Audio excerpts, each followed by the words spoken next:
اسلام آباد سے سلیکٹ نہ ہونے کے باوجود سلیکٹ ہو جانے والے نون لیگ کے ایم این اے ڈاکٹر طارق فضل چودھری کے بقول ہر روز پاکستان میں 700 افراد منشیات کی وجہ سے لقمہ اجل بن جاتے ہیں۔ پاکستان میں جب سے اینٹی نارکوٹکس فورس بنی ہے تب سے اس کا سربراہ کوئی نہ کوئی جرنیل ہی ہوا کرتا ہے۔ اس وقت بھی اس کے سربراہ کا تعلق فوج سے ہی ہے، لیکن کیا اینٹی نارکوٹکس فورس کبھی اپنی ذمہ داریاں پوری کرنے میں کامیاب ہوئی؟ کیا ایف آئی اے کبھی اپنی ذمہ داریاں پوری کرنے میں کامیاب ہوئی؟ کیا پولیس کبھی اپنی ذمہ داریاں پوری کرنے میں کامیاب ہوئی؟ کیا نام نہاد وزیر داخلہ جو بھی پاکستان میں ہوتا ہے، چاہے وہ شیخ رشید ہو، چاہے اس کا نام رانا ثناء اللہ ہو، اور چاہے اس کا نام محسن نقوی ہو، کیا وہ کبھی اپنی ذمہ داریاں پوری کرنے میں کامیاب ہوئے؟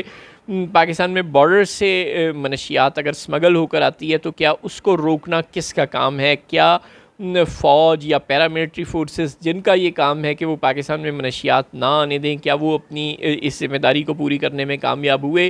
کیا پولیس اور دیگر جو سول آرمڈ فورسز ہیں ان کا جو کام ہے کہ اپنے علاقوں کے اندر اگر منشیات آ بھی گئی ہے تو وہ پھیلے نہ، کیا وہ اس کو روکنے میں کامیاب ہوئیں؟ کیا اینٹی نارکوٹکس فورس جس کا بالخصوص یہ کام ہے کہ وہ ملک میں منشیات کی ٹریفکنگ کو ہر طرح سے روک سکے، کیا وہ کبھی اس کام میں کامیاب ہوئے؟ کیا وزیر اعظم پاکستان نے کبھی یہ کوشش کی، چاہے وہ جو بھی ہو، چاہے اس کا نام شہباز شریف ہو یا کوئی بھی اس کا نام ہو، کیا اس نے کبھی یہ کوشش کی کہ جو ملک کے ہزاروں نوجوان ہر مہینے موت کی وادی میں چلے جاتے ہیں نشے کی لعنت کی وجہ سے، اور لاکھوں خاندان ہر مہینے برباد ہو جاتے ہیں اس لعنت کا شکار ہونے والے افراد کے دنیا سے چلے جانے کی وجہ سے، کیا ان خاندانوں کے حال پر کبھی ترس آیا کسی حکمران کو؟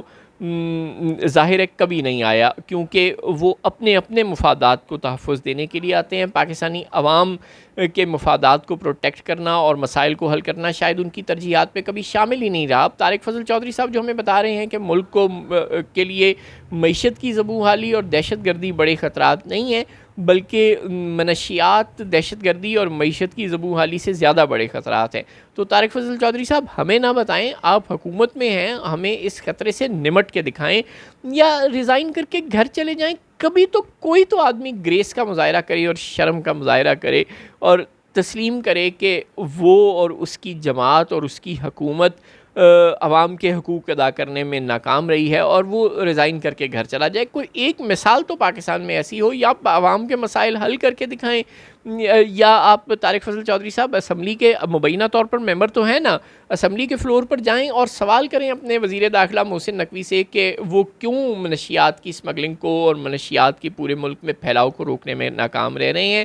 اینٹی نارکوٹکس فورس کے سربراہ کو بلائیں پارلیمنٹ کی کسی کمیٹی میں اور اس سے جواب طلب کریں کہ وہ کیوں پاکستان میں منشیات کی لعنت کو پھیلنے سے روک نہیں پا رہے۔ اور اگر یہ لوگ آپ کو جواب دینا کثر شان سمجھتے ہیں اور آپ زبردستی وزیر داخلہ بنائے جانے اور زبردستی نون لیگ کی صفوں میں گھسائے جانے والے محسن نقوی سے جواب لینے میں ناکام رہتے ہیں، اور اینٹی نارکوٹکس فورس کے سربراہ سے بھی جواب لینے میں ناکام رہتے ہیں، اور پاکستان کے بچوں کی رگوں میں اترتے ہوئے زہر کو کسی طرح یہاں سے ختم کرنے میں بھی ناکام رہتے ہیں، تو ریزائن کر کے گھر چلے جائیں، اپنی جماعت کے قائدین کو شرم دلائیں۔ ہمیں کیا بتا رہے ہیں کہ اتنے لوگ مر جاتے ہیں؟ آپ خبرنامہ پڑھنے نہیں آئے ہوئے، آپ ملک کے مسائل حل کرنے آئے ہوئے ہیں۔ آپ اس ملک کے مبینہ حکمران ہیں، حکمران جماعت سے آپ کا تعلق ہے۔ یا اپنی ذمہ داریاں پوری کریں، یا خواجہ آصف صاحب کے مشورے پر عمل کریں، یعنی کوئی شرم ہوتی ہے، کوئی حیا ہوتی ہے؟